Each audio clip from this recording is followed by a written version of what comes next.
Good evening, everybody. Welcome to the Nick and Note. Let me try that again. Good evening, everybody. Welcome to the Nick and Joe Show. My name's Nick. That's Joseph over there. And you are listening to the best conservative radio in Canada. No questions. This is the best show we do. I don't know there, Nick. I haven't been referred to as no for a long time.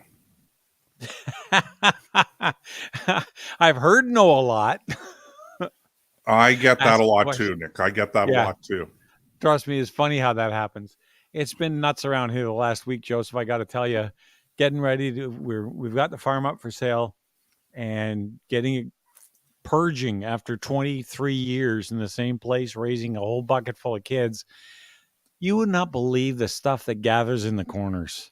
And I'm not talking spider webs. I am talking things you own, you've forgotten about, things that you just, the kids leave behind when they leave, thinking, oh, mom and dad can handle that.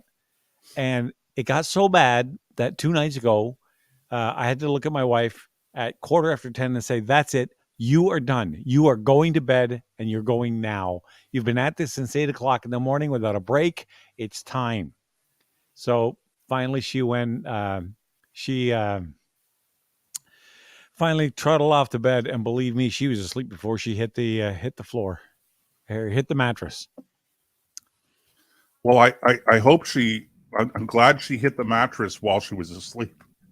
Yeah, well, I didn't want her hitting the floor. That leaves the scar. Yeah, and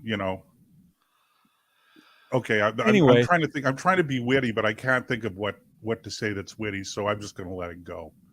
There's sometimes the lack of wit, not its brevity, is the best thing you can do. I don't think there's any doubt about that. So let's see. All right, there we go. Oh my God, I can't believe I didn't even think of this. I should have started the show with this. Last night, history was made. Significant history was made. This has to do with the Toronto Maple Leafs, no doubt. See? Canada's team. Do I know, Nick? Canada's team. And Austin Matthews is arguably right now the best player on the planet when it comes to hockey. Yeah. 60 goals, the first time in 100 years in Leaf history, and since the salary cap in the general NHL, and there's only about 4 or 5 guys who have done it before him. One was your Ovi Ovechkin. I forget who the other ones are, but he's in mighty fine company. Pavel Bure, I think, did it. And I'm really stretching myself now because I've only seen the list once. But it's just there's like 4 or 5 other guys out of 100 years of hockey that have actually accomplished this. And you know something? In Canada, hockey is more because people say, look, it's a sport. Yes, it is. And it's some people have a certain religious fervor about it. Yeah, they do. But here's what I'm wondering. Yeah, Jaromir Jagr. Thank you, Woodenhead. You're right. Jaromir Jagr's another one. Did Gretzky do it? I don't think he. Oh, well, come on. It's Gretzky. Of course he did. Anyway, but the whole point is hockey to Canada as a nation is one of those things that really ties us all together. And I think that there's a lot of people who, in every crowd, you're going to find people who just aren't interested in the sport. And I get that. I understand it. Well, actually, I don't understand it. I don't know how you couldn't like hockey, but I'll sort John out about that later. But it's almost a national religion. Does that make sense? Am I taking it too far? It's the one thing. Yeah, I thought I don't want to go too far overboard, but it's one of those great things that binds this country together. It's one thing we all have in common on a general sense is this is our sport. The world owns, you could say that the English or the Brazilians or other, they own soccer, and, different nationalities might own Formula One, and the Americans have NASCAR, and, different sports. The Americans have baseball, the British have rugby, different things, but this one's ours. And I happen to think it's the best of all the organized sports because it epitomizes everything that you like about sports: speed, grace, power, teamwork, self-sacrifice, courage. All these kind of things come from the sport of hockey. And when I love watching reactionary videos when people see the game for the first time, that let's say somebody from South Australia who will watch a hockey game never having seen. There is an Australian in the NHL, by the way. I don't know how he managed that, but and there's a Latino in the NHL too, from Mexico or someplace like that. So it truly is becoming an international sport. But Nick, man, to watch their faces when they see this, and it's priceless. And I'm rambling, but I couldn't help it.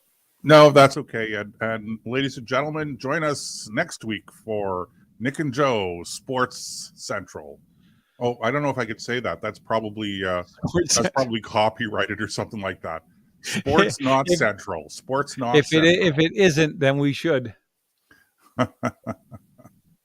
I'm still waiting for football in Atlantic Canada. I'm trying to. I heard they're doing their Atlantic Bowl or whatever it is. They put the tickets on sale this week, and I don't know how many seats there are in the stadium because I don't even know where they're playing it. But apparently they sold out the stadium in 1 hour. So there's clearly an appetite for Canadian football in the Atlantic provinces, and so we'll see what happens there.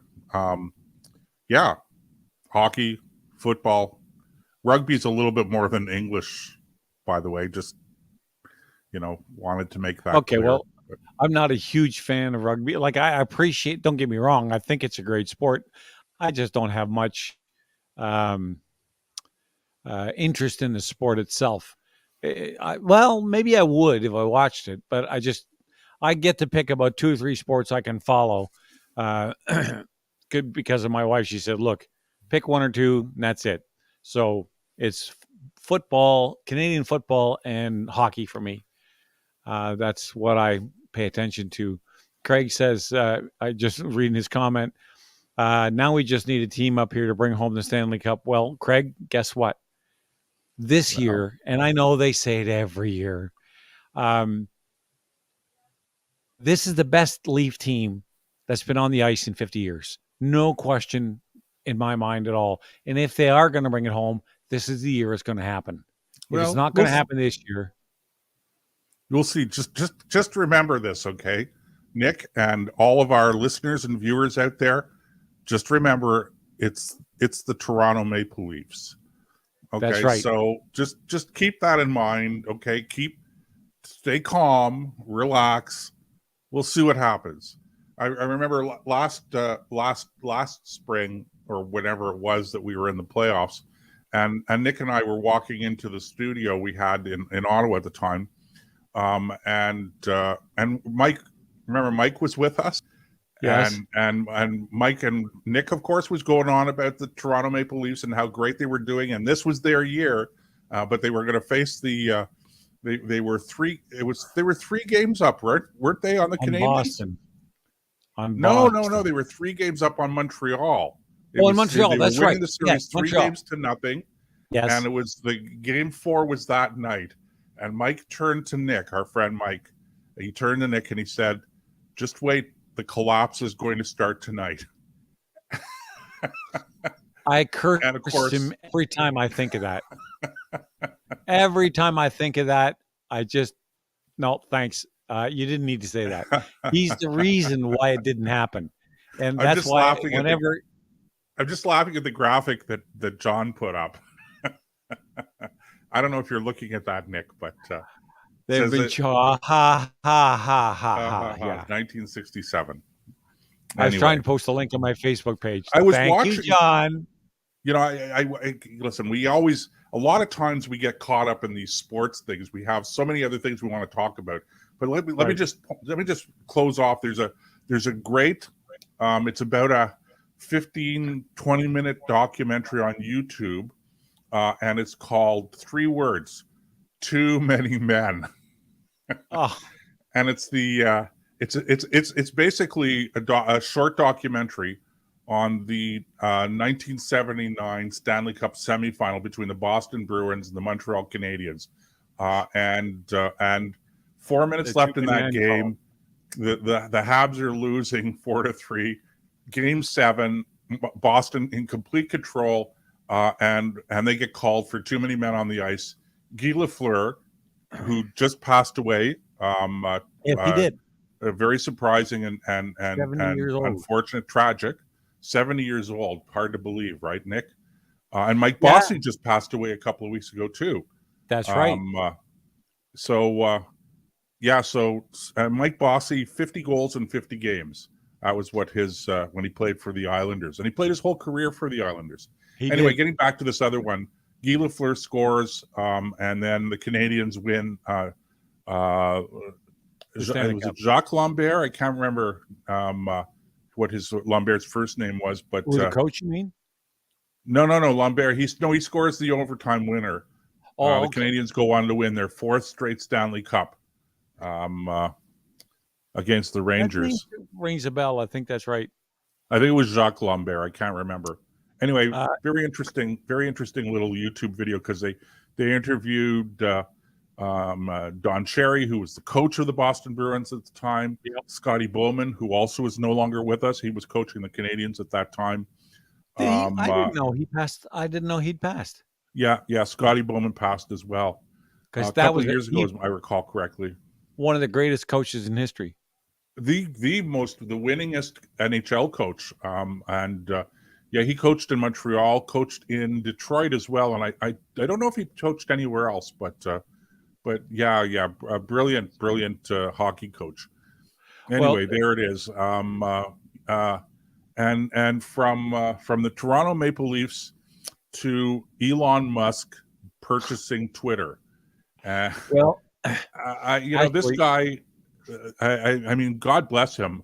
I didn't realize until today that he was from South Africa, because my wife was listening to some talk radio in the United States, conservative talk radio in the United States, and they were going on about how, I mean, this guy's as white as they come, at least as far as I know. I don't see any indication that he's anything but white. Right. Not that I want to get into any racial anything with that, but they were going on about the fact that, because he's an American citizen too. So they were saying, this guy's an African American. They're right. He does have a Canadian connection. He did spend a few years on a farm in Saskatchewan. Oh, God bless him. You have to have been blessed to survive working on a farm in Saskatchewan. Well, the greatest people on the planet all come from Canada. Listen, and it's cold. Hey, listen, before we get on to Elon Musk and Twitter and all of that stuff, okay? Imagine my surprise when I wake up this morning. It's April 29th. Is it the 29th or the 28th today? 27th. 27th today. Friday's the 29th. Okay. Don't rush it. All right. April 27th. And it's snowing out, and there's snow on the ground. And I'm thinking, okay, I thought climate change was supposed to be warming things. And then somebody said to me this morning, no, you can't take the weather and climate. You can't use the weather to indicate using the weather. And I'm going, well, I don't understand that. How is it that a record heat temperature is an indication of climate change, but record cold temperatures are not? So anyway, I was not pleased with snow on the ground this morning here in Ottawa, and it was just a dusting, nothing significant or anything like that. That's but the point. My I just had goodness a conversation in the kitchen about 15 minutes ago with my son. He was saying, "Oh, you guys, that's all you ever do is complain about the weather. It snows every April." I said, "I don't care. I don't like it." And who cares? Listen, it does. It does. I won't say it snows every April. Okay, I'm not going to go out on that limb, but let's just say that it snows most Aprils. Most Aprils, but not April 27th. Fair enough. Okay? It's by now we're usually in the mid-teens. It got up to about 20 degrees on the weekend, It's but I supposed to don't think it's be. been. I can count the days on the finger of one hand so far this spring that it's reached even 10 degrees here in Ottawa. Well, Seriously. it's supposed to be in the mid 60s for the next or 60 No, that's degrees or hot. above. Uh, Yeah, I well, know it's getting you're doing there. Fahrenheit. I Of got course, it. I am because that's the only one that matters. It's supposed to be 60 or above for the next 4 days in a row. So I'll Well, take we'll that. see. Yeah, Yeah, I'll take maybe in Killaloo, Nick. yeah. Okay, but And I by don't the know. way, there was a comment I wanted to get back to. Somebody asked me if that was the last. Is that why? Or we were talking about Mike Patton cursing the Toronto Maple Leafs by making that comment. Yeah, that's why we haven't had him back on the show. That was it. That was he burnt the No, bridge no, right no, no. Come on. there. No, He's Mike's a very good friend busy. of ours. Mike's a busy guy. Yeah, he's a good friend of ours. I just got to beat him with an axe handle to get him to understand that the Leafs And he are. wasn't cursing anybody, Nick. He was just telling it like it He is. plays the curse. It's like saying shut up before the game's over. Nobody Right. does All right. Okay. Back to Twitter. that. Back, Is Elon? They're going crazy. The it's not. left is going crazy over It's like Elon Musk buying no. Twitter. This is the new this idea that if Elon Musk takes over Twitter, I'm moving to Canada. They did that before, but they swap out the word Elon Musk for Trump, and it was the same thing. Now I'm look. I think Elon is a libertarian. I don't think there's much doubt about that. But I think what he's doing is a huge service to mankind because he's allowing Twitter may not be the biggest platform out there, but it's where a lot of the ideas that we kick around and you know a lot of it's a digital town hall. Let's put it that way, or the electronic town hall. And when you are censoring people because you don't like what they have to say, then you don't have a town hall, you have a bully pulpit.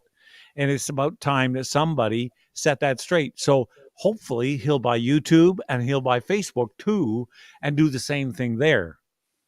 He won't, but I'm just saying it would be nice if he did. Yeah, But I don't man, I'm think telling it's you, that's the best news I've heard in ages that he bought Twitter.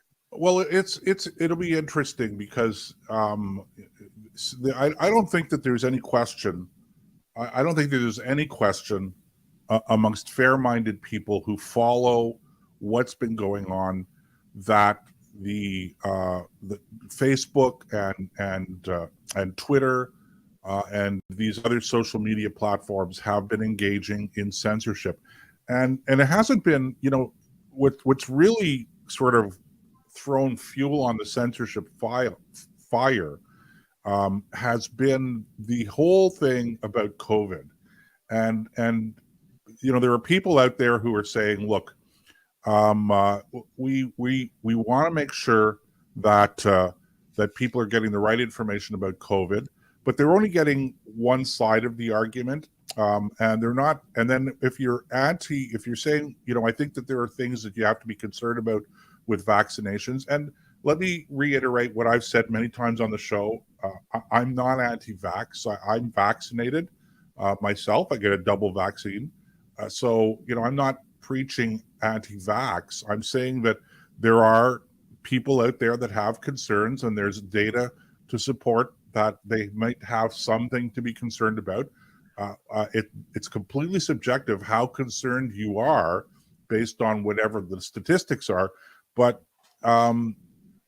the idea that somebody out there in the Twitter sphere, who has control over what goes up and what's allowed to go up and what has to come down, or on Facebook or anything like that, would have the right to basically say this information or this data or these statistics we're going to allow to be posted. These ones that contradict the other ones are not allowed to be posted. That's a dangerous combination, and it's fundamentally unscientific because remember the scientific method. Okay, how we pursue the truth is not by pursuing true things. It's by coming up with hypotheses, with theories, and testing them. And the whole point of testing them is to try to disprove the theory, not to prove that it's right. So we get to the truth, or we pursue the truth through the discovery of error, and it's a serious problem when you have social media groups or anyone basically out there saying, well, we're not going to allow other information that contradicts the political narrative of the day, the acceptable narrative of the day, is that's a dangerous thing. Now, just one more comment on this, Nick, and that is that I'm not insensitive to the downside of free speech. When you have free speech, you're going to get stupid people saying stupid things. You may even get situations with people who are promoting hate, they're promoting racism, etc. And let me just say that I think that there's far more danger in censorship than there is in allowing hate speech. That's my personal opinion. And one very last, I know I said that was my last thought, but I have one more thing I want to say on this, Nick, and that is that the people out there who say we have to regulate the internet, we have to regulate what people are saying, what people are putting in print, so that we can we don't want them to we don't want people's minds to be twisted. The people that are making those kinds of arguments really have, I think, a really very low opinion of the average person out there, because I just don't think that when the average person hears racism material or racist material, I just don't think that the average person out there takes that seriously. And I don't think you need the nanny state or big government to police this. I think that we're perfectly capable of understanding what's true and what's not true, and to sift through this stuff. Well, I want to go back to something you said about what was it? You packed so much into that. There was a comment you made. It's water, by the way. Just want to make sure people know I'm not drinking that much vodka or gin. It's water. It really is. Sure it is. We believe you. Anyway, we already have, you were talking about, there are always going to be people out there who are going after, saying hateful things and, inciting violence and these different things. We already have laws on the books to deal with that. Exactly, yeah. So why would, if you want to, it's like, who was it? There was the leader of the Ontario Party, Liberal Party, Del Duca, I think his name is, decided that he's going to ban handguns. That's it. If he gets elected, he's going to ban handguns. Well, 2 points on that. And then just to make the overall point, first of all, handguns have been effectively banned in Canada since 1932. This is not new. And the other thing is, that's not a provincial mandate. It's a federal mandate. The way you deal with the issue is you enforce the laws you already have. And that's why I brought that other issue up, the gun control issue up, because in this case, if somebody says, let's go burn all the churches, let's go overthrow the government, grab your pitchforks and lanterns and meet me at Parliament Hill. Okay, those are inciting people to violence. We have laws against them. Right, exactly. You don't need new powers. You simply need to enforce the laws we already have.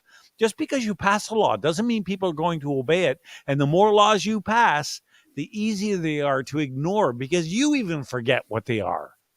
Well, look, freedom of speech, I think, is the most important right that we have to protect our freedoms and to protect democracy. I think it's absolutely the most important right, because if you don't have free speech, if somebody's out there regulating what you can say, what you can print, and all this stuff to the degree that we're talking about, that's just a recipe for a government to come in, and I'm willing to accept that the people that are advocating for this are for today are doing it for benevolent reasons, okay? But it's only a short step away of once we empower the government to do this, it's only one short step to a government banning certain things for malevolent reasons, for Yeah, bad reasons. I was Yeah. laughing at the comment by Wooden Head. He said censorship is like withholding a fart. Let the crappy ideas out and just discuss why it's offensive. Yeah, that pretty much says it all. And that, by the way, that was a great comment. And I wanted to highlight it because, there's lots of comments that get made in the chat room. We can't respond to them all, but that one, that deserved it. Now, the other thing is when you have some group who are self-anointed, take Twitter as an example, or YouTube, or whatever social platform you want, where people originally are allowed to come and post whatever they want to discuss ideas, perhaps from different angles or different viewpoints, and battle it out on that forum. That's fine. But when they come along and start censoring, what that means is they have a particular worldview that they want promoted, and they can't defend it in the arena of ideas. Therefore, the only other tactic they have is to shut it down. You ban the other guy from talking. You don't want anybody to hear his point of view because you don't think yours can stand the test, the fiery test of debate. Well, and that's what I think is driving a lot of this fear. Alan Bloom had a great quote. I'm paraphrasing. I don't have it in front of me. I know you've seen it, Nick. And it goes something like this. The most successful tyrannies are not the ones that use the power of the state to enforce a particular way of thinking. It's the most successful tyrannies are the ones that succeed in making people believe that there are no alternative ideas. Amen So it's not that you enforce a particular way of thinking, it's that you prevent people from hearing alternative ways of thinking. And again, I understand that people out there, they're concerned about violence, they're concerned about racism, they're concerned about all of the negative things that you're going to get when you really have free speech. Okay. But as I said, okay, once you give the government the power to do that, then it's just a small step away from them having the power. Well, essentially, it's not even a small step. A government that has the power to ban bad things over the internet, for instance, is a government that has the power to ban good things over the internet. That sounds a lot like a Reagan quote that said, the government that can give you anything, can give you everything, then they can take anything. Absolutely. And another great writer, libertarian writer, if you want to call him that, Frederick Hayek, pointed out that, because people go, well, it's the government, we live in a democracy, well, we're going to vote, so we're only going to have good governments. And he says, no, there's no justification for the belief that power is less arbitrary simply because it's conferred by democratic means, that is to say, the vote. Okay, right. It's the limitation of power that makes it less arbitrary, not the fact that we have elections. Okay, I point out to you in probably the most extreme example that I can give you that the National Socialists in Germany were elected. They never actually won an election outright, but they were a very powerful presence. They were the largest party for a time in the German parliament. So, you could get bad political parties, bad political movements getting elected because of whatever's going on. The answer is not to have more censorship. The answer is to protect the ability and defend the ability of people to speak out against groups like the National Socialists. Again, extreme example, but okay. Well, I just looked at the clock. We have to take a break. Right. But just before we go, one of the best examples of this is my train of thought left. I forgot what I was going to say because the clock threw me off. All right, I'll think about that over the break, and I'll try to remember what it was I wanted to say when we get back after this. It's the Nick and Joe Show, folks. Stick with us. We'll be right back after this. We all know that climate change is real. But with countries like China and India failing to do their part, what Canadians need now more than ever is a made-in-Canada climate change plan. A real plan that responds to the real-world needs of Canadians. A balanced plan that supports responsible economic growth and strengthens our essential infrastructure. A responsible plan that protects our natural environment and ensures that all Canadians enjoy the blessings of clean air, clean land, and clean water for generations to come. It's time for Canadian politicians to show real leadership in the world, putting partisanship and ideology aside. It's time for a sensible climate plan. We're the International Climate Science Coalition Canada, and we're ready to help. To learn more, visit our website, icsc-canada.com. All right, welcome back to the Nick and Joe Show, folks. I was trying to remember what it was, Joseph, I was thinking of, and for the life of me, it's gone. I had this brilliant, salient point, and poof, it's gone. But I will say this much, that during the period leading up to the Iraq War back in 1990? Saddam Hussein had an election. What was that? Yeah, I think the first war was 1990. Yeah. Well, there was no first or second war. There was just a ceasefire in the middle, and he broke it, and they continued the war. Well, I don't know. Yeah, that's what happened. Okay, so I'm not going to split hairs over that. But yeah, good enough. He had an election, and he won by 97% of the vote. Easy to do when you're holding a gun to the head of the voter. I mean, you had to show up, and you had to vote, and there was only one name on the ballot, and he didn't get 100%. He still only got 97. Which of course, that's what a real rigged election looks like, of course. And I always found that was funny. Okay, I got 98%, and I'm going, okay, like why not 100%? Okay, like seriously, if you're going to rig the election, because 100% is not credible, but 98% is. Give me a break. I know it's funny because the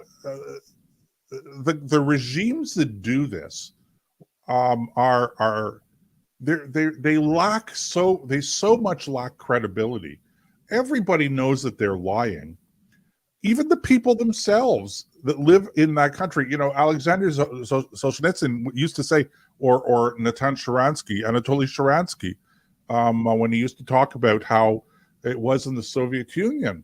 It was like everybody bought in, everybody perpetuated the lies, and they all knew they were lying. They all knew everything was fake. It was all lies. So you ask yourself, how does a guy like Saddam Hussein? Well, the same thing in Nazi Germany when they had elections. It was sort of like, okay, 96.7% of the people of Germany agreed that we should take over Austria. Yeah. Well, why not 100%, man? You're just making it up. Well, because we wanted to make it believable. Yeah, everybody's going to believe that. That's the other comical piece. Like I don't know what they think of the population, but the idea that they're going to sit there and say, well, we have to make it believable. To who? Because nobody but you believes this in the first place. So I just, anyway, yeah. So this whole election nonsense really does kind of underline it, like with Saddam Hussein and all that. He having that election. It was in Afghanistan they had an election. I thought was far more significant because the voter had to go to the polls and dip their finger in ink to prove that they had voted. And that takes a lot more courage there than just getting in a car on a rainy day and going to vote here in Canada. Right. Because you marked yourself physically that you had voted. And if the regime didn't like the way you voted, you put yourself at risk. So I thought that was a very courageous thing for them to do. Now, Afghanistan being what it is, we're not going to go down that rabbit hole tonight. There's too many other things we have to get to. But bottom line is that was far more significant trip to the ballot box than the one Saddam Hussein perpetrated on his people. Just to Sure. try to gain.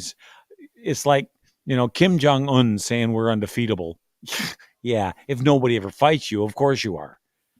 So Well, the thing yeah. is like this, but the thing, sort of, just to put a final point on this train of thought, Nick, and that is that while we are making fun of these regimes and ridiculing them because it is funny, but still, a funny guy with weapons of mass destruction, or frankly any weapon, is a dangerous person, and as bombastic and as idiotic, if you want to even go that far, as the National Socialist regime was in Germany between 1933 and 1945.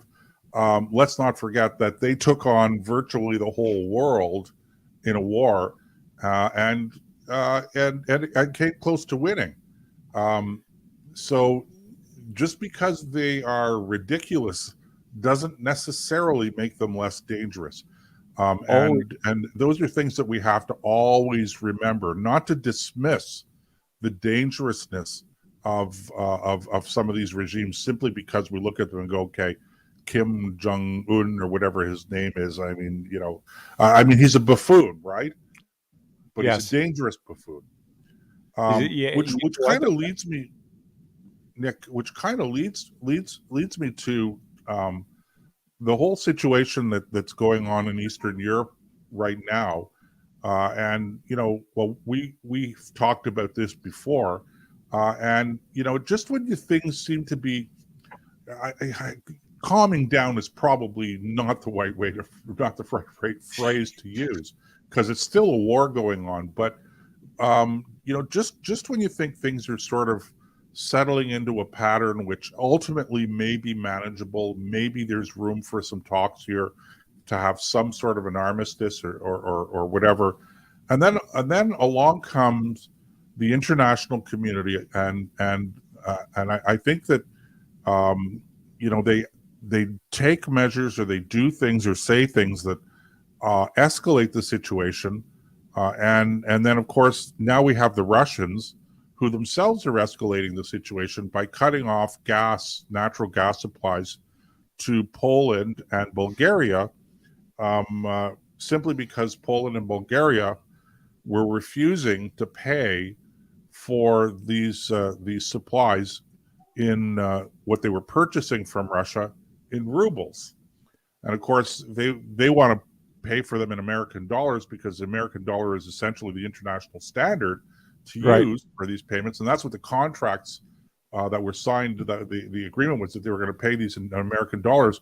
But they're saying, no, we want to pay it in rubles, because the Russians, of course, with the sanctions and that, are having difficulty, or it's impossible for them to deal internationally with American dollars right now.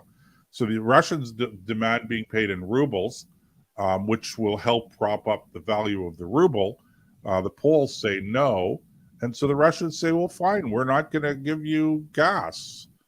And I'm making note of this because this is, I think, potentially a very significant escalation.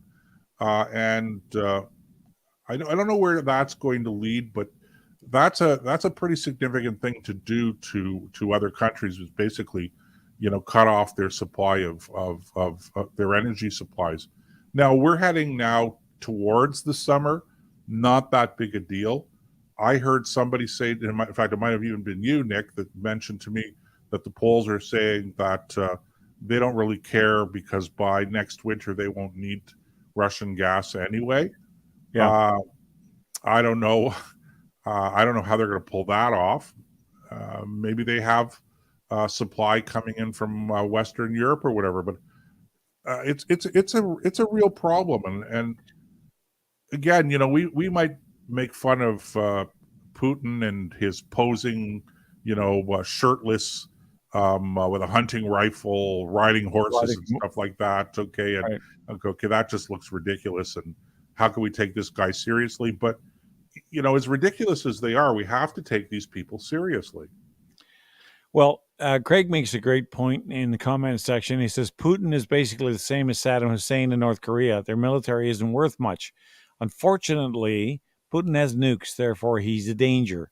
Back him into a corner and he just might press that button. Do we risk poking the bear? Well, that's a very good. It's a great question. Personally, and I'm every time I say this, I'm reminded of the fact that completely blew it when this whole thing started. I said I didn't think Russia was going to invade. I thought it was saber rattling, and boy, was I wrong. But I don't think that he's going to press that button because I don't think there's a win in it for him. He's already ostracized by much of the world. If he actually uses, and we're talking, if he did use the nukes, he's not going to be using ICBMs. He'll be using low yield tactical weapons on the battlefield. Not that, look, there's nobody likes nuclear power because of the radiation and all that stuff.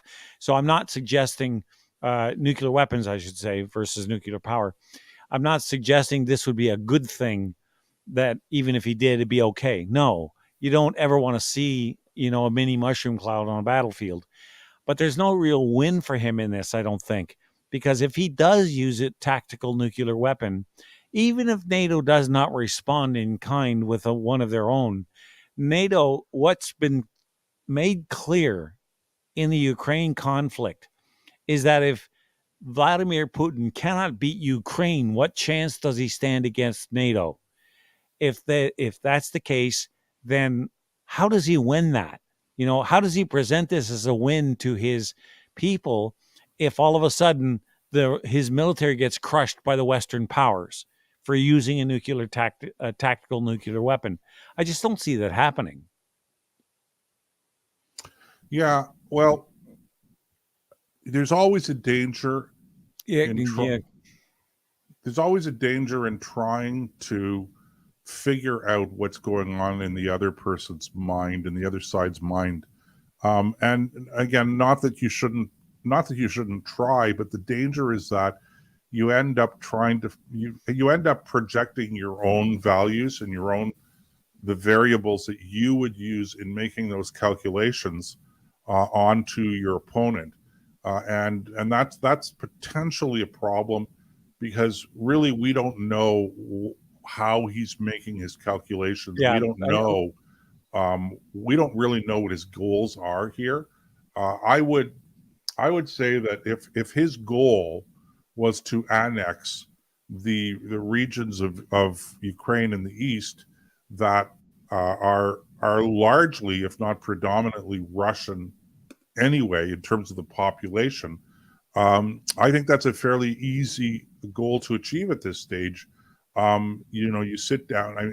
Essentially, he has control of those regions anyway. I think that he can gain control of those regions if the Russians haven't yet. I think they can.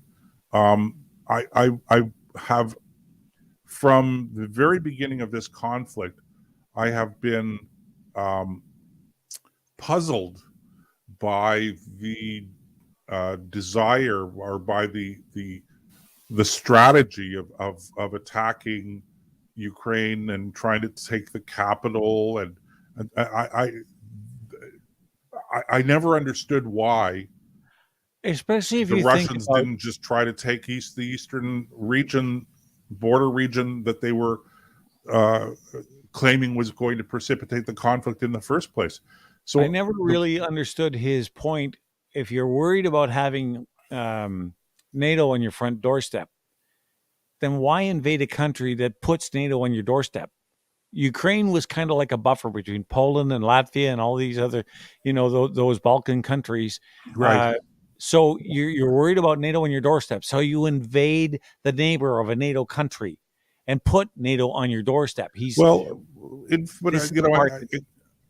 don't know that this is the answer, but on this particular topic, I think that I could sort of see where the thinking would be, and because remember, it wasn't just about NATO. NATO has been advancing eastward anyway.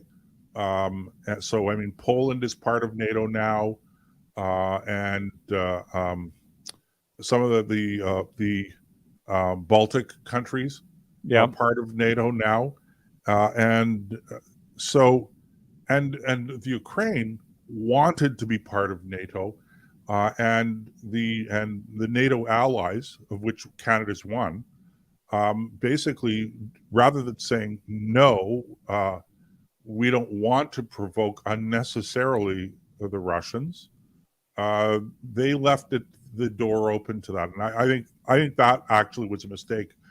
I don't know that this was why the Russians did what they did.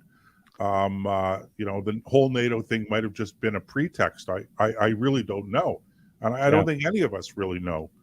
But I do think that from a strategic point of view, probably it was a mistake for us in the West to entertain the possibility of the Ukraine joining NATO. I think that everybody would have been better served if in fact we just said, look, no, you are a neutral country between Russia and the Western European allies, and that's the way that we want it to stay. But I don't know.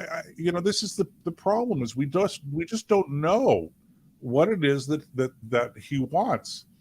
And as I said, if the justification was the fact that he wanted to have control of these eastern regions, which again are largely Russian, and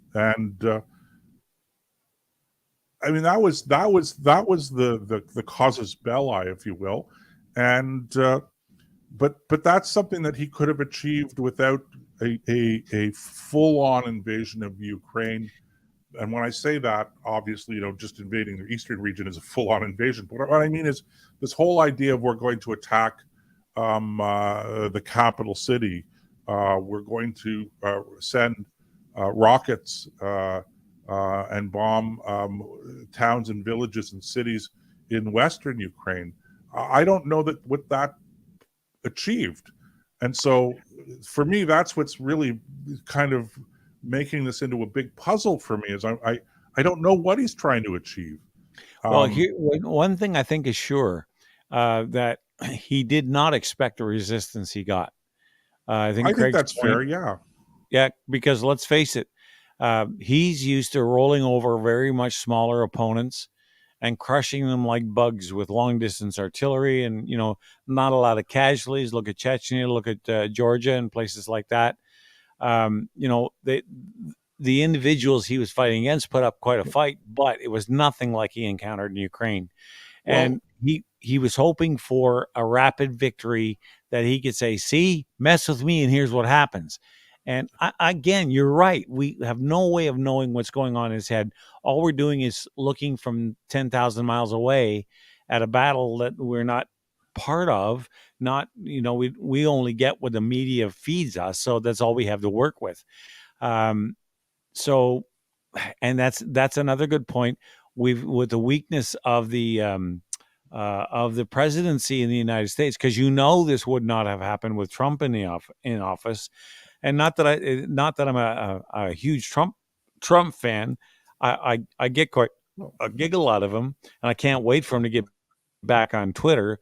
But when he said he was going to do something, you could pretty much take it to the bank. And when he told Putin, if he'd have been in office and he'd had told Putin, you either get out or I'll throw you out, Putin would have had to listen to him. Well, that's the thing about Donald Trump, is you either take him seriously, in which case you go, okay, let's not mess with him. He's given us a warning, and or you don't take him seriously at all, in which case this guy's a loose cannon. We don't know what he's going to do, so we're still not going to provoke him. So either way, yeah, I don't think that Putin pulls this stunt if Trump is in the White House.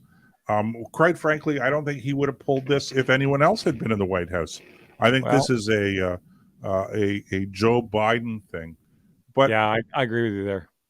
But again, and this is the thing. I am concerned I don't want anyone to think that I'm defending the Russians or I'm taking Russia's side or anything like that. They're clearly the bad guys in this scenario, okay? But Yeah. two things to remember, okay? Let's remember that Ukraine is not a paragon of democratic values, okay? It's a corrupt society, a corrupt government. I'm not throwing stones here or pointing the finger at the current president, but I am saying that it's, you know, they're not the United States, they're not Great Britain, they're not France, they're not Germany. They don't have quite the same democratic pedigree as we do. They may be moving in that direction. This is not meant to in any way lessen the culpability in my mind of Putin and the Russians. I'm just saying, you know, can we tone the rhetoric down a little bit? Okay, let's not put Ukraine up on a pedestal. That's number one. The second thing is that, and this really worries me, is that we've become so emotionally invested in bad Russia, good Ukraine, etc., that, you know, it's almost like you can't help yourself. You've got these senior officials that are making all kinds of comments that I think you have to say are not helpful. You know, when the Secretary of State of the United States and the Minister of Defense, or the Secretary of Defense of the United States, travels to the Ukraine and makes statements like, you know, we're going to arm them to the teeth, we're never going to, etc. It what we need to have here, I think, given the fact that there are potential nuclear weapons in play, I think what we need to do is we need to do whatever we can to de-escalate the situation, and then see if there's some way we can get these guys to stop fighting. And I don't know what the solution is. I'm not proposing anything. It's not my place to propose anything here. But I do think that it's not helpful to be using unnecessarily provocative language, okay? You know, Well, if the Russian people want to overthrow it, the Russian people want to remove Putin from power, that's their business. Let's not make it an aim of us in the West to say, Putin's got to go, Putin's got to go, okay? Maybe we prefer to see him go, but I think that it's a mistake for us to be going out and making that official policy. You know, and you know what? If you're going to speculate on it in public, that makes it official policy. It occurred to me just now, you know that old saying, the devil you know versus the devil you don't, right? Okay, so because the main character that we know in Russia is Putin, you have a pretty good idea what you get with him. Unpredictable. Maybe we don't see, you know, we have, with our Western mindset, we don't understand where he's coming from, because he has a much more Eastern mindset. Who's behind him? Like, if they take out Putin, and this is the danger that comes with every regime change. And yes, Craig, I know Biden has already said Putin has to be removed. Yeah, but so does Biden. But I'm not suggesting we use violence to do that. Biden's just a terrible leader, and he needs to be removed by the ballot box. But getting back to my point, because we don't know who the next in line is, like in the United States or in Canada, if the prime minister or the president were to suffer some kind of calamity, okay, maybe, you know, death in office or whatever, you know who's next in line. There's a line of succession. But who is that in Russia? Maybe you know, but I don't. And the thing about that scares me is, what if that next guy is worse than Putin? You know, what, you trade one demon for another. And that's the kind of thing that bothers me. And I would prefer to see, with you, I think that we have a situation where, if we get rid of Putin, okay, let the Russians do it. Let the Russians be the ones to take him out. Maybe his military rises up against him in a coup, something like that. But then again, who do you get to replace him? There's now a vacuum, and it's going to throw Russia into chaos for who knows how long.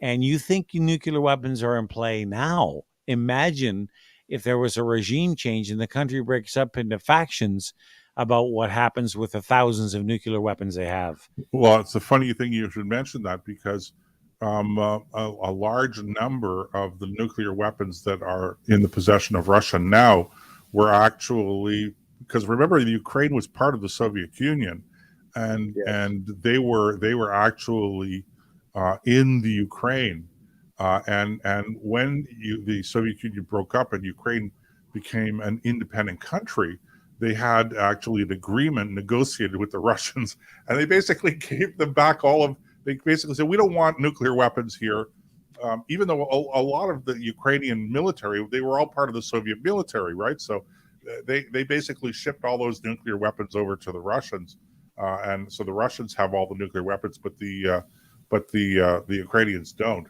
So just a little bit interesting piece of historical trivia there. I don't know, Nick. These are the imponderables, and it's, it's not easy to figure this stuff out. You try to get as much intelligence as possible so that you can try to predict what's going to happen, but in the end, we just don't know what's happening over there. But whatever happens, I think we should be very circumspect about making demands or making grandiose statements about how Putin has got to go. I think the best we can hope for, really, Joseph, and we got a minute or two yet before we need to take a break. The best we can hope for, I think, that is in everybody's best interest, is Russia retreats to its original starting line and say, okay, obviously that didn't work. The problem with that is now Putin's got egg on his face. Well, this is it. And we've done everything that we can to encourage that egg on his face. So even we are sending over military aid like howitzers and things like that. There's talk about sending LAVs. I heard they were sending 8 of them. Yeah. Well, that's a minor token, but it just shows that we're on board with that mentality, right? Of course, yeah. And I think that if NATO or the West in general wants to support Ukraine, you want to send weapons and so on, okay, but we cannot put boots on the ground in there. It's just then if we did that, then you've got World War III. Yeah, no, there's no question about that, Nick. We should not be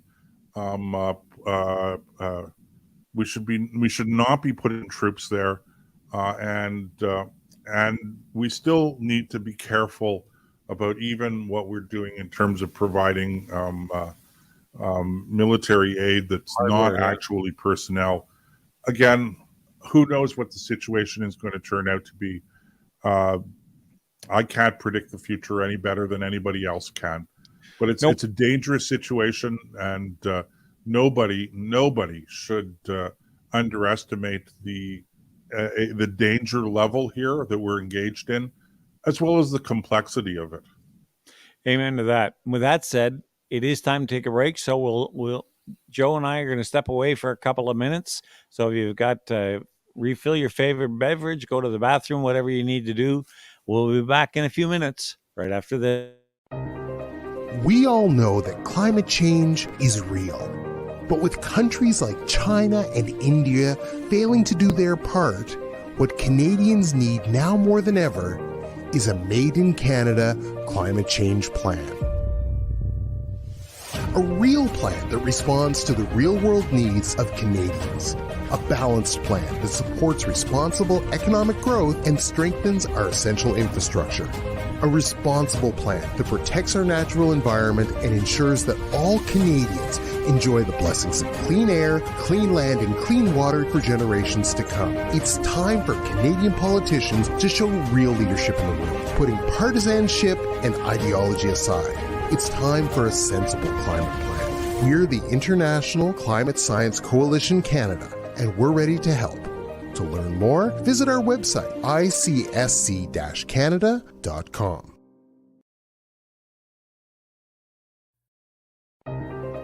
We all know that climate change is real.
We're staring at each other going, hmm? Hey, okay. I'm Joe. He's Nick, and you are listening to hour number 2 of the Nick and Joe Show on blasttheradio.com. And I got to tell you, by the way, if you haven't listened to any of the other shows or seen any of the other shows on blasttheradio.com, I really recommend it. We're having a great time since we've moved here for our live shows. And for those of you out there who are wondering when we're going to update our website to have some of the archived shows put on, that's on me. I apologize for the delays for that, but we're going to get those up. We have now 4 or 5 after tonight to get up, and they will be up by the end of the week, or certainly the end of the weekend. Depends on how much snow I have to shovel. Yeah, well, let's hope that you can put the shovel away now.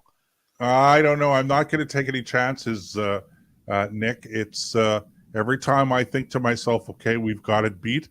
The next thing I know, I wake up and there we've got more snow on the ground. So, and nothing that had to be shoveled or anything, but one never knows. Hey, look at the snow they got in southern Manitoba last week. I know we caught Sioux Lookout caught the tail end of it. Allison left the day before it showed up, and they got about a foot. Wow. That's about 33 centimeters for you guys that are up to date modern metric system here in Canada. That's not modern or anyway. We'll fight that battle some other day. Make me king for a day, and you won't have to worry about the metric system ever again. That ship has sailed, Nick. Yeah, because it won't make me king. Okay. I'd be the shortest reigning king in Canadian history. Okay, Nick, you're going to have to explain to our listeners and our viewers what's going on in Florida with Disney. Okay, because I'm not up to speed on this. You're going to have to put us into the picture here a little bit. Let me give you the Coles notes, because that will nicely dovetail into this next story. Governor Ron DeSantis decided that he was going to pass a law that prevented educators from talking about transgender and binary, mixed blender kind of issues to children from the ages, kindergarten through to grade 3.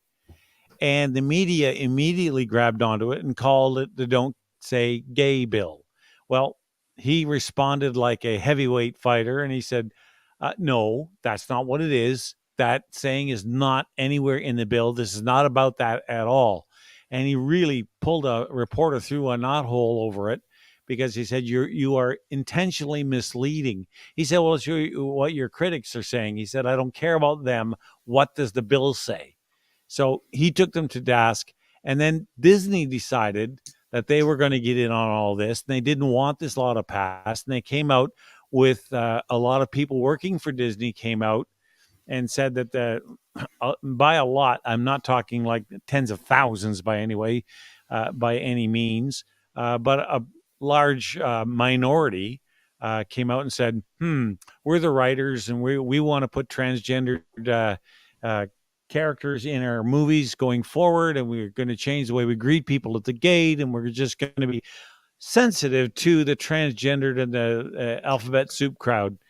And that kind of led to a shooting war, not quite a shooting war, but I mean a philosophical war between the state of Florida and Disney. Now, Disney is a jurisdiction within Florida called Reedy Creek.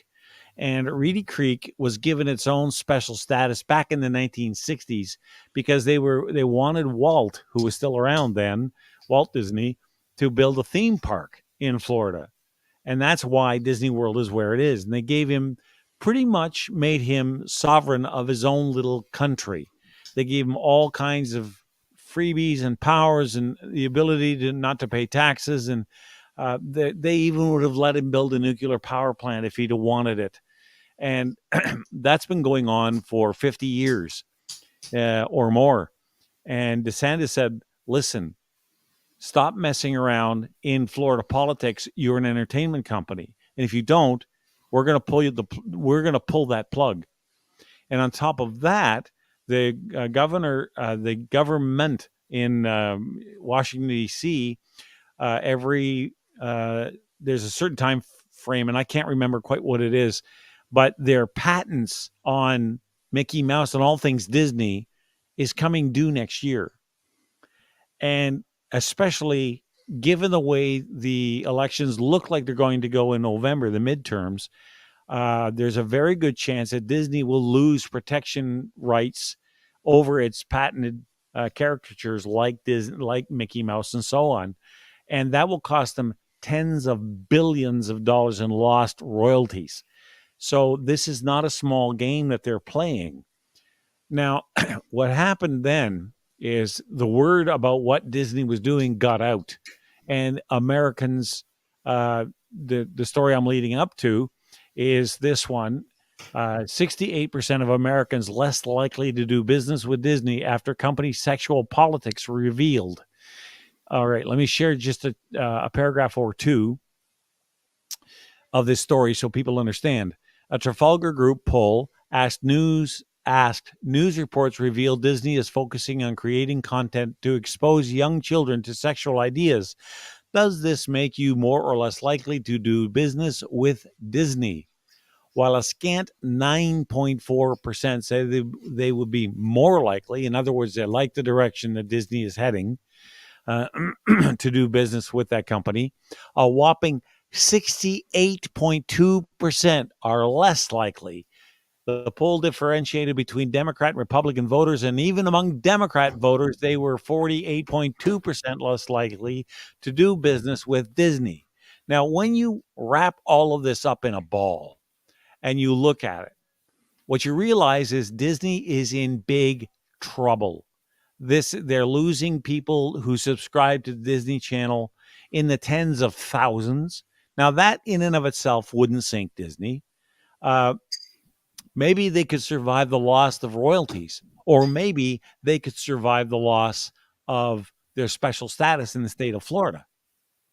But I don't know many companies could stand all three, because it's a multi-billion-dollar corporation, and it's used to getting its way in the state of Florida because they're one of the largest employers. It's like the automotive industry in Ontario. Okay, they're just huge. They support so many jobs. But Governor DeSantis has drawn a line in the sand and said, this is not happening. We are going to protect children from this kind of content until they're more able to deal with it. He's not saying they can't learn about this stuff. He's saying you're not going to be teaching 5-year-olds this stuff. He's defending the innocence of children. And this, to me, is probably the biggest thing that he could possibly do for the state of Florida, because so many times political leaders turn their back on families when those families need them most. And DeSantis has just done a stellar job down there, in my opinion. And there's a good chance he may run for the presidency of the United States in 2024. And if he does, he's going to be one tiger of a candidate, because he doesn't take any crap from anybody, and he stands up and makes them accountable for what they say. And what's not to like about that? Over to me. That's what that pause is for. Yeah. So it's a difficult, this is one of those topics that's loaded with controversy, not because there aren't, I think, clear rights and wrongs here, but just because people are afraid to talk about it. Look, I don't care what people do in the privacy of their homes, between consenting adults or whatever, but I do think that you have to draw the line somewhere when it comes to what I consider to be sexualization of children. And drawing our children into these debates about, what is acceptable, what is not acceptable, moral behavior, etc. It's just plain wrong. It's just, it's not even a question of sexual politics. It's a question of children's innocence. Let children be children. period. Okay, that's all. Just let kids be kids.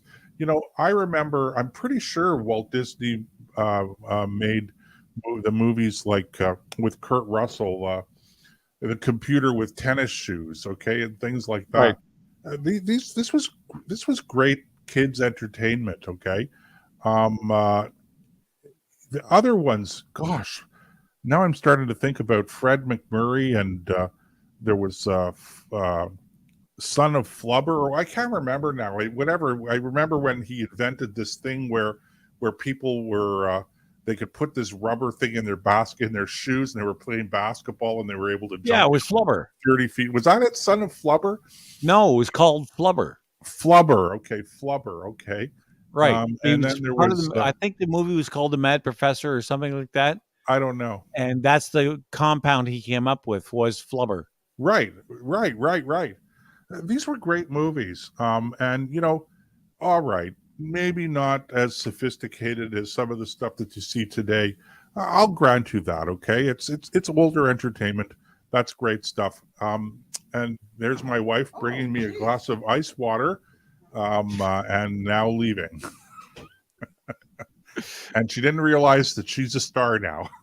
Oh yeah, she's an internet because I didn't have superstar now. the on-air button light flashing outside of my den here. Well, that's a modification you're going to have to make, Joseph. I know. So anyway, what was that? Where were we? Yeah, no, these were great movies, and maybe you look at them today and you go, I don't know, maybe a little corny. But then I'm thinking to myself, well, okay, Back to the Future was what now? It must be close to 30 years old now. I look at the stuff. It was just entertainment. And I don't see what the problem was with that. And I don't understand why these companies have to go out of their way to engage our children in what is essentially a political battle, okay?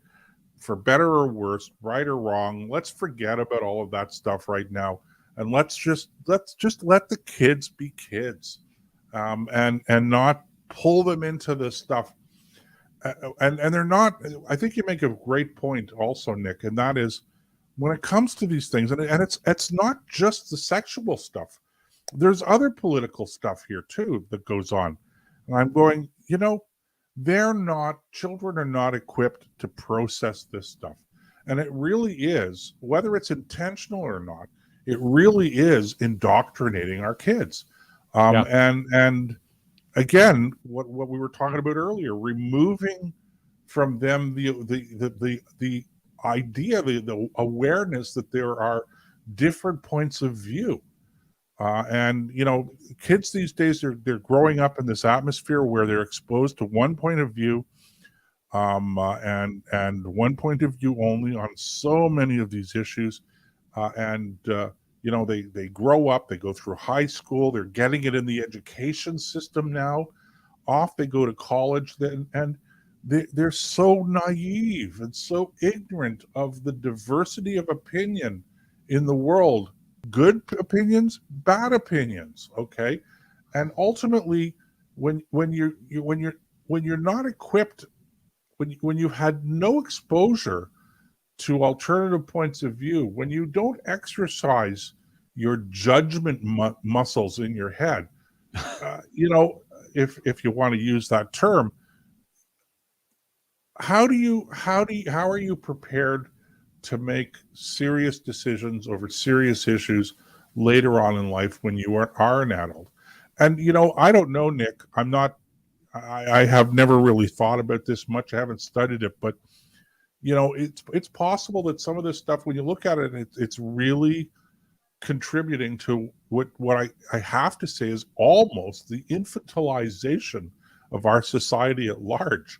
And the result of that is, once again, more and more and more power concentrated in with the government, because people just don't understand that they can look after themselves. They can make these decisions.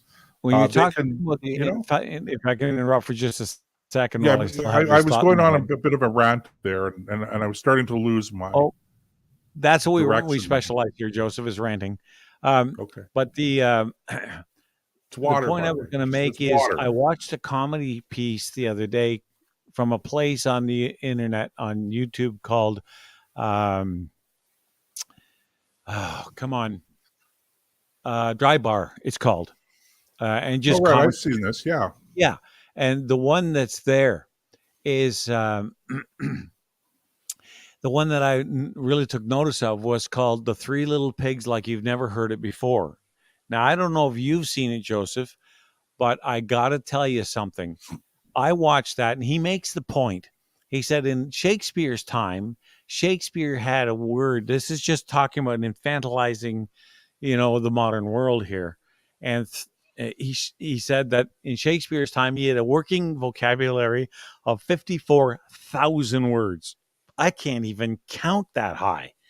And today, the average adult has about 3,000. So he looked at the audience and said, that means that if I were to go back to a library in the 16th century, I'm not qualified. I cannot read nursery rhymes or stories like the Grimm's tales and so on to 16th century 5-year-olds because they have a bigger vocabulary than I do. And he then begins to tell in a thespian style, in Shakespearean style, the story of the Three Little Pigs. And it is absolutely hilarious, but it brilliantly makes the point that you're making. And if you get a chance to watch it, it's called Three Little Pigs Like You've Never Heard it before. Go and watch it because, first of all, you'll laugh your tail off. It's a lot of fun. And the guy is he does it really well. And any comedy skit that starts out when talking about God making Adam and Eve and how God made Eve out of a rib, which was obviously the organ that men used to use to read minds with. Okay, that's why men can't read women's minds. It's going to be a good skit, and it is. It really is. So I certainly highly recommend that because, and I've lamented it. Not that I'm any great English scholar by any stretch, but when I watch the way that people spell or the way they construct sentences or just, oh my word, it's all over the place. We've talked about this before, you and I, about how people just butcher the language. And one of the jokes he makes on this particular skit is he got an emoji from his daughter, and he said it was a smiley face, a pile of poop with eyes in it, and an explosion. And he said, that was my birthday greeting. And that was supposed to be happy birthday, Dad. Now, how that happened, I don't know. But it was funny at the time, at least. So watch it and you'll see what I'm talking about. But man, I'm telling you, the destruction of the English language, it's, some people look at me and say, you're just an old fuddy-duddy. No, I still believe in cursive writing. I can't do it. You should see my handwriting. It's chicken scratch. But at the same time, language is a tool that shapes and molds our culture. Not only by the words we use, but the way we use them and when. It's like one of the reasons why profanity is far more commonplace now than it was when you and I were young. Like if you ever dropped an F-bomb at the kitchen table when you and I were young, there was hell to pay. Okay. Today, kids do it and they don't even think about it, and so do their parents. And they don't understand, how that makes them look. It's infantile. It makes them look, just not very mature because if that's the extent of your vocabulary to express yourself, then your vocabulary is not very big. And a low vocabulary is tied. I don't have any evidence to back this up, but I've always felt that's tied to a low IQ. If you have to use words like that to express yourselves, you're not that smart. I don't know that it's really. I mean, there might be a correlation there when it comes to IQ, but I don't know if you can really look at real cause and effect or anything like that. But there used to be there's been a general and in my view cataclysmic degradation in the dignity that people have. Look, I can engage in potty mouth with the best of them. Trust me, I can do that. Okay. Yeah. As I like to tell people, just the other day, I was telling somebody, I was in the Navy, and there's a saying. Okay, he swears like a sailor. Well, there's a reason why there's that saying. Okay, so Because sailors swear a lot.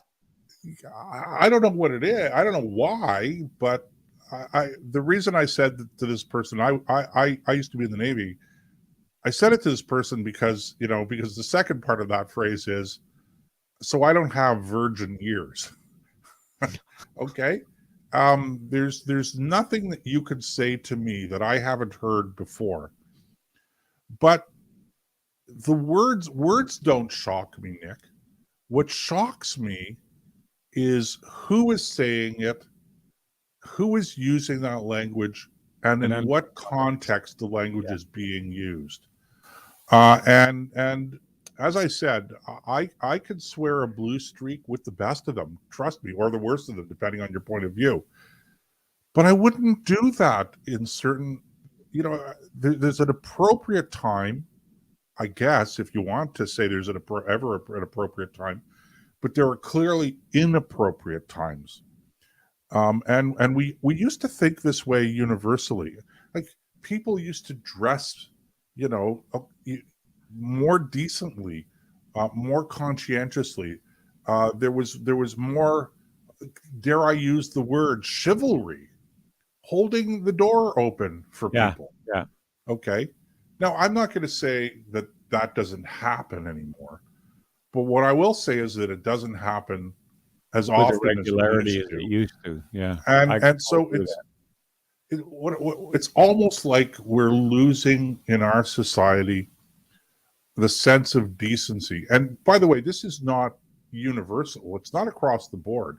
Interestingly enough, the trend that I've just described about lack of decency, or losing that sense of decency and losing that sense of self-respect and dignity that comes along with it, okay, that's much more of an urban thing. When you get outside of the cities and you get more into smaller towns and villages and even more rural than that, people still abide by these things. And again, maybe not to the degree that they did before, but I think that if you're looking at the trend, I think the trend is much more prevalent in urban society than it is in suburban or rural society or small town society. I want to interrupt you there because somebody's made a comment I want to talk about. Christine, let me read her comment and then I'll respond to it. Christine says, trans, gay. Throw me in jail. Free speech only applies to conservatives, Christians, truckers, and bikers that self-identify as normal, I guess. I know you'd like to believe it's trans women like me that are billionaires controlling the world. Throw me in jail. Men's, women's, I don't care. I'm sick of hearing how awful I am for existing. Gay. Trans. Not being allowed to say these words is why my own generation would like to think we didn't exist before. And she leaves the word, I'm not sure what word you want to finish with. But Christine, let me go back to your comment. First of all, it's not that you can't say these words. It's not that we deny that you exist or that there's dignity, because in my world, okay, everybody, and I'm coming at this from a Orthodox Catholic Christian perspective. So keep that in mind when I say what I'm going to say next. Everyone carries within themselves the image and likeness of God. So inherently they have a dignity that no other creature on earth has. Whether I agree with your lifestyle, whether I agree with how you carry on your affairs is secondary. Okay. Because you're a human being, there is a certain amount of dignity that I would afford you just because you are made in the image and likeness of God. Now, whether you believe that or not, it's not the point. The fact is that I do. Okay. And the fact is people like Joseph do. And a lot of the others that, you're railing against at the moment, they believe that as well. Maybe not exactly the way I've articulated it, but they understand there's something unique, different, and special about being a human being. And people like you are not to be trashed. They'll be treated with the same compassion as everybody else. So it's not about that. But let me ask you a question, Christine, if you're still listening. Would you want this conversation with a 5-year-old, a 6-year-old, or a 7-year-old? I've got 4 grandkids, all of them under the age of 8. I would not ever entertain this conversation with them. And it's got nothing to do with whether or not I think you are a valuable human being or not. It has everything to do with the appropriateness of the conversation to the individual I'm talking to, my grandchildren, or any child of that age. Do they have the mental faculties to be able to absorb what I'm telling them and then be able to come to a reasonable, rational conclusion about it? Now, Christine, I don't know anything about you, but I do know, I'd like to think that you would agree with me at least on that much. Okay. It's not about, I don't want to, okay. I'm being very careful choosing my words carefully here. It's not about you and me. It's about the kids and how long we defend their innocence. That's what matters. They'll be old enough soon enough to be able to understand and make their own choices in life, just like you made, but not at 3 and 4 and 5 and 6 and 7 years old. I'm sorry. So if it sounded like we were trying to attack or go after you, that wasn't the intent at all. Because as I pointed out, human beings have an inherent dignity unique to human beings. And no matter whether I think they're likable human beings or not, there's lots of people on this planet I don't like, and has nothing to do with who they sleep with or what their sexual identity is. And there's a lot of people out there I do like, same thing. It has nothing to do with that. So I hope that deals with your comment. And if you want to respond, please feel free. That's what this whole show is all about, is engaging people like you so we can have an intelligent adult conversation about issues like this. I'll save my response until after the break. All right. With that, I guess it's time to take that break. We'll be right back on the Nick and Joe Show right after this. We all know that climate change is real. But with countries like China and India failing to do their part, what Canadians need now more than ever is a Made in Canada climate change plan. A real plan that responds to the real-world needs of Canadians. A balanced plan that supports responsible economic growth and strengthens our essential infrastructure. A responsible plan that protects our natural environment and ensures that all Canadians enjoy the blessings of clean air, clean land, and clean water for generations to come. It's time for Canadian politicians to show real leadership in the world, putting partisanship and ideology aside. It's time for a sensible climate plan. We're the International Climate Science Coalition Canada, and we're ready to help. To learn more, visit our website, icsc-canada.com.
All right. I'm Joe. He's Nick, and you are back with us on the Nick and Joe show. And this is the home stretch, the final 30 minutes. Although, looking at my clock, I think it's probably closer to 25 minutes or thereabouts now. Nick, how's it going? Oh, I feel like a three-legged racehorse, buddy. Putting out lots of energy, but I'm not winning any races.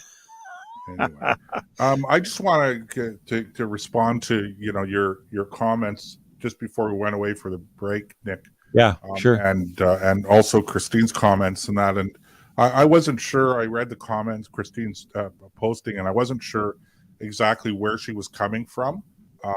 So I'm what I want to do is I just want to say something about the freedom of speech thing, and that is this. Okay, when we were growing up, Nick, and I think that our listeners will, those who are a little older, will understand and remember this, where we didn't grow up in a time where people were thrown in jail simply because they were gay or they practiced gay sex, but certainly it was frowned upon, and clubs where guys got together used to be regularly raided, and all of that changed. And the reason it changed, as so many things change, is because there were people out there who had an alternative point of view with respect to what the correct way that the government should be reacting to this kind of diversity within our society. And there was a right way and a wrong way, and there were people out there, and I probably would have been one of them if I had been old enough at the time to basically say, this is wrong. It's wrong for us to be punishing people as a state simply because of their sexual orientation. But here's the thing, okay? The thing is that there had to be people out there who were prepared to speak against the orthodoxy, if you will, of the time, and to have the right to do that, and to know that they weren't going to be fined, they weren't going to be censored, they weren't going to be thrown in jail, they weren't going to be punished because of it in an official capacity, and so many of the things that today we take for granted in terms of the way society is, that I think that a lot of people out there would agree with, the whole idea of sexual diversity. If that's your thing, if that's what you agree with, then you have to understand that came about in our society because of free speech. And so what you don't want is, you don't want to put in place laws that stop people from saying that they think this is wrong. Because if you give the government the right to stop people from saying that this behavior is wrong, and I'm not saying it's right or wrong, it's not the point here. The point here is that when you limit the ability of people to disagree with the status quo, to disagree publicly with the way the government is handling things, then what you're doing essentially is you're taking away the very tool that led to a situation today where whatever your sexual orientation is, you're free to practice it. Okay, well, let me respond, because read Christine's response. She has responded. Thank you for responding. 2 5-year-olds in the playground. Hi, I'm Christine. Hi, I'm Billy. Hi, Christine. Hi, Billy. And they move on. And that, so far, we're doing fine. I was baptized a Catholic as a baby and Protestant as a 12-year-old. I probably know the Bible better than most of the Christians, including my own family, that tormented me for 49 years of my life. I wouldn't bring it up. You brought the word trans up, so I'm answering. If a 5-year-old asked me, I would answer in an age-appropriate way, the same as a straight mother explaining. Okay, well, first of all, Christine, thank you. for responding. The only point I would argue is that there is no way to deal with that with a 5-year-old. Okay, they're just not mentally prepared for it yet. I've had 8 kids, and trust me, I know a little bit. I'm no expert. I'm no psychologist or clinic. I'm just a dad who's had to help raise 8 children, and I can tell you without a shadow of a doubt that 5-year-olds, and I know it's maybe it's an arbitrary number on your part. I don't know, but 5-year-olds don't need to know this stuff. They really don't. It can wait. I'm not saying that, it shouldn't never happen. And I can't apologize for the way you were treated because I didn't do it. But I will say that is tragic, the way that you were treated. Instead of reaching out in compassion and love, if you were tormented, then that was just as wrong as anything else. Okay, that's not how human beings should treat each other, no matter what their issues or what their situations. There's dozens of stories within Scripture that talk about that. Everything from the prodigal son to the Good Samaritan. There's all kinds of examples of how they should have responded, and if they didn't, then that's on them. Okay, you don't have to worry about that. But I appreciate the fact that you got back to us and are obviously listening, because this isn't about, as I said before, this isn't about how I feel about your lifestyle or you feel about mine. This is about defending the innocence of children, and I take that very seriously. Yeah, because once it's gone, it's gone. Yeah, and you look, and there's another. We've gotten caught up here in the whole discussion about what's age appropriate and what's not age appropriate. Yeah, when you boil it right down, and I think that everybody agrees with or virtually everybody agrees with the whole age appropriate argument. And certainly from reading Christine's post, I could see she clearly understands that as well. And I don't think anything that we've said, or certainly anything I've said, could be construed as taking issue with that.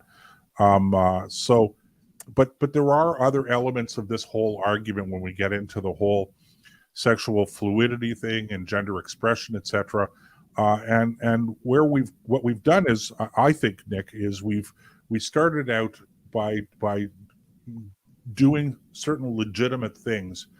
It was wrong for us, for our society. I think it was wrong for our society, for our governments, to be putting people in jail because they practice gay sex.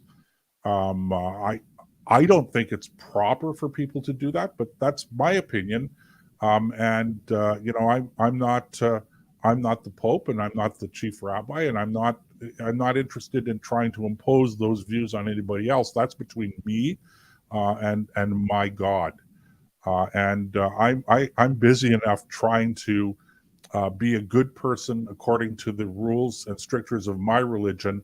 I have no interest whatsoever of imposing those views on other people.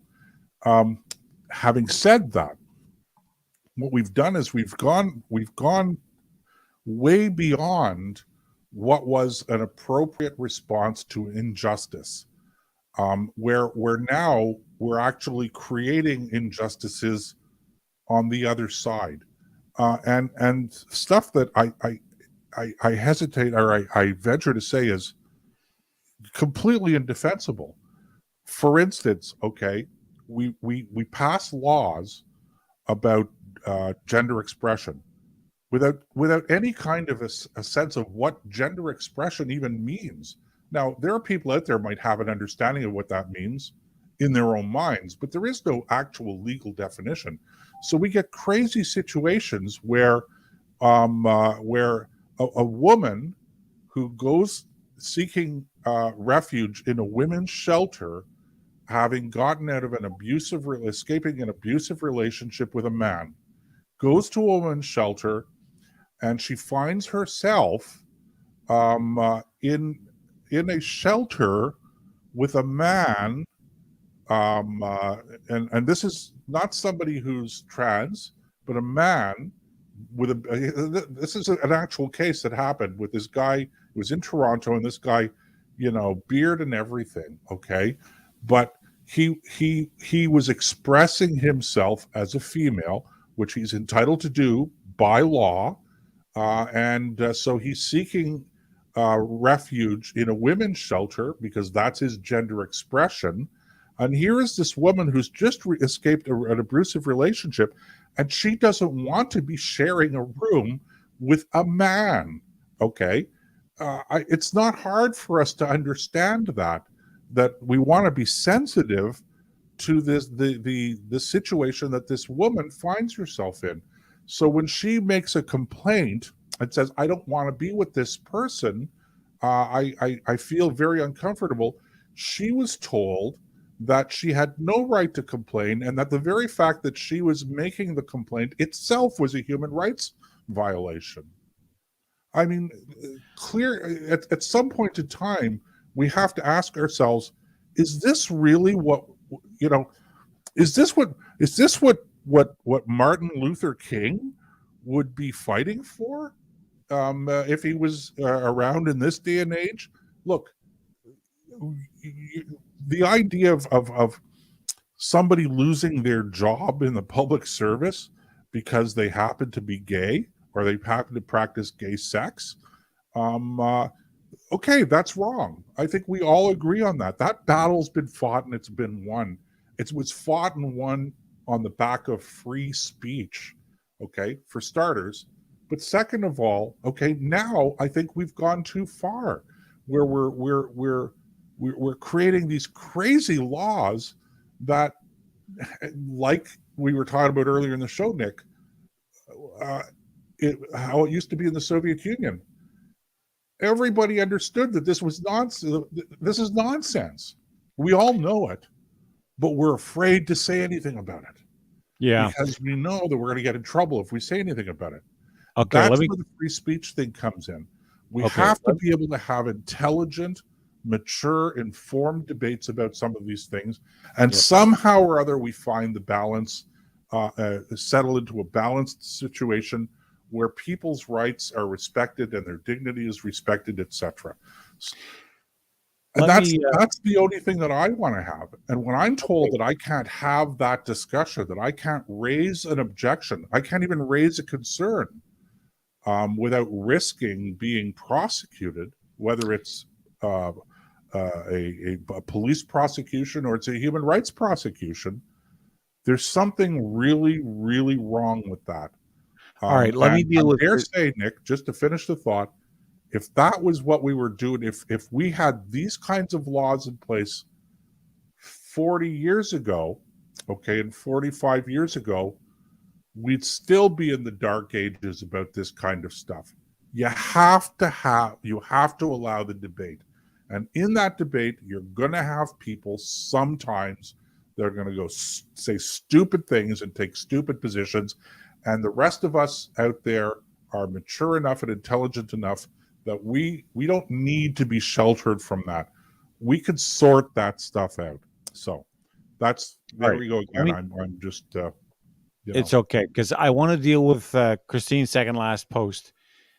She says that the prodigal son comment you made would suggest I'm a sinner for being a trans woman.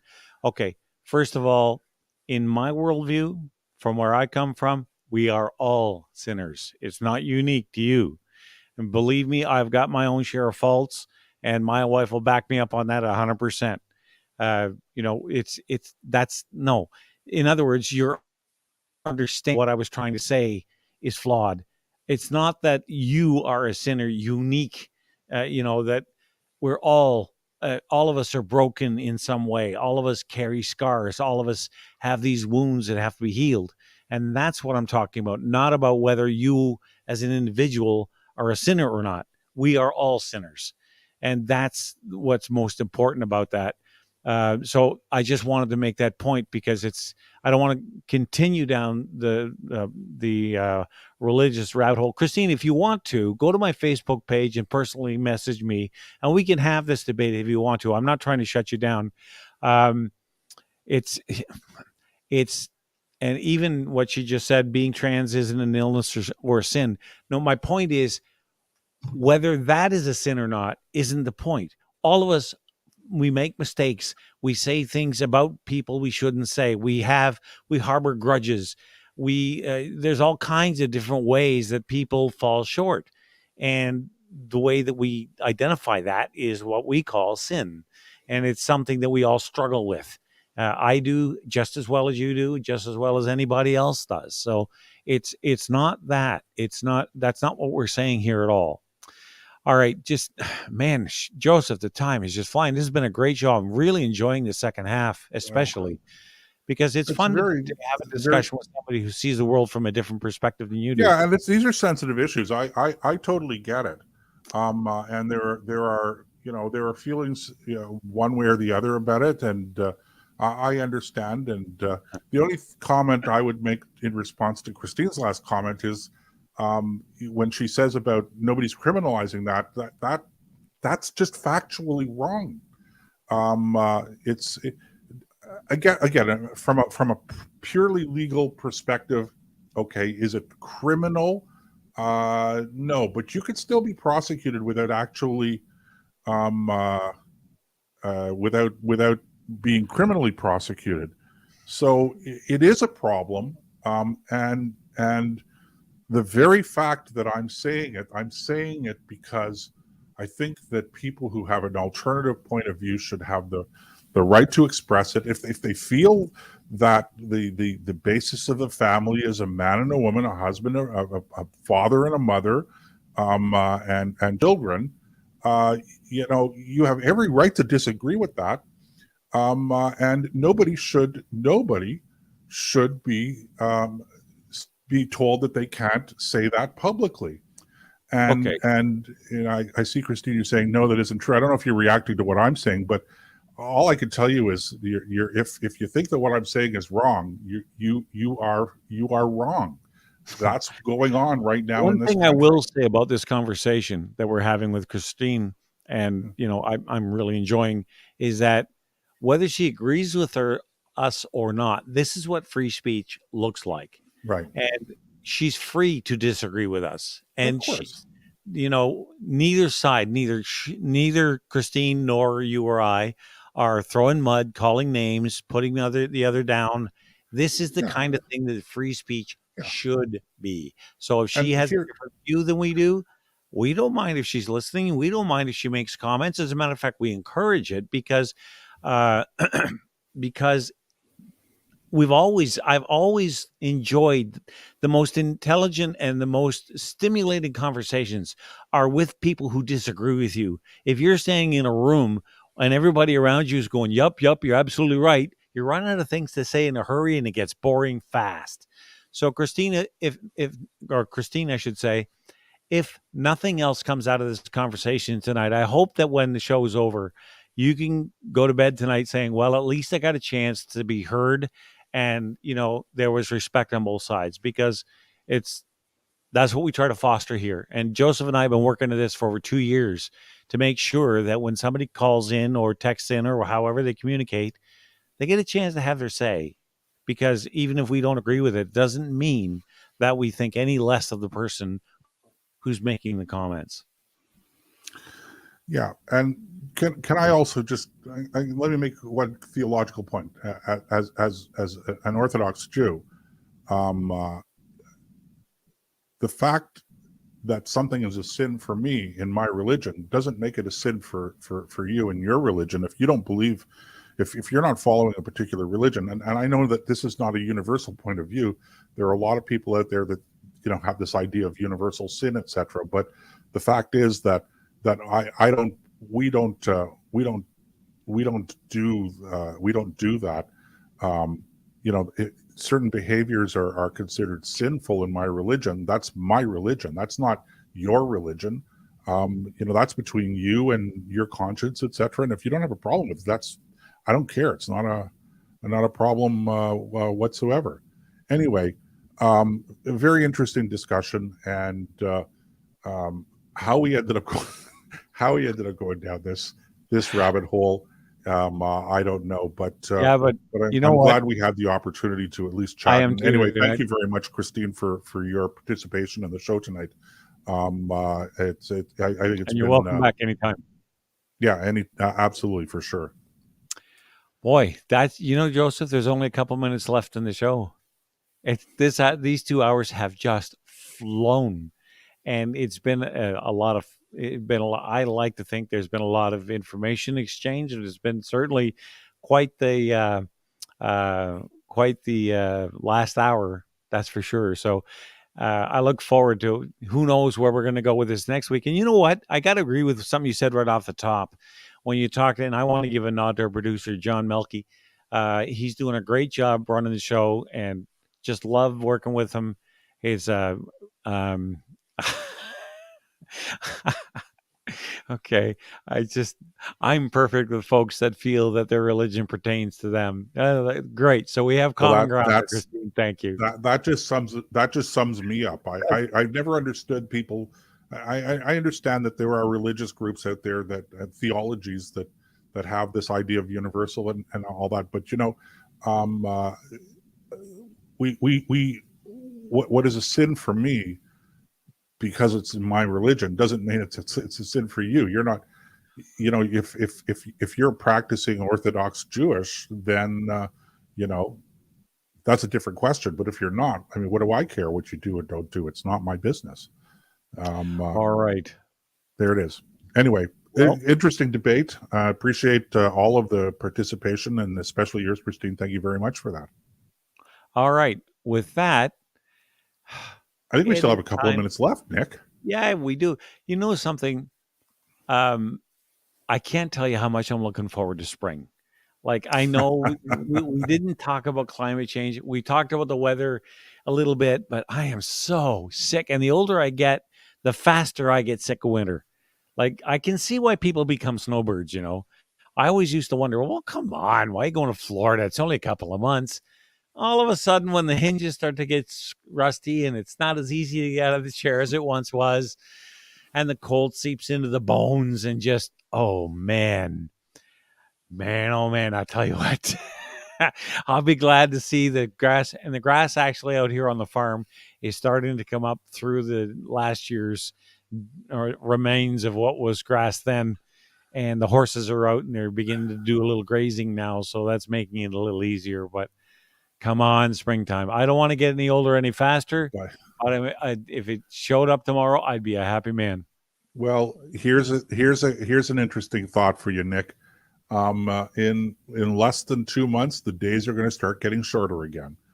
I've noticed that now that you mention it, just keep an eye on the clock here, but there's a rumor. Now, I think it's going to happen. Who knows, really, that Ontario's going to scrap standard time and just stay with daylight savings time come the fall. They're not going to bring back or fall back. Yeah, that will only happen if other jurisdictions alongside of us do the same thing. I don't see us doing that, but who knows? I certainly hope we do, because I'm tired of this. What's wrong with an extra hour light in the evening? I don't care. I don't care. Daylight savings time, standard time. It makes no difference to me. I don't care whether we change the clock or not. I'm happy with the system the way it is now. But if you want to change it, that's okay with me. Here's the thing. The day is still only going to be 24 hours long, and the hours of daylight is not going to change. None of that changes, okay? Just the way we relate to it. I just like my extra hour fishing at night. That's all.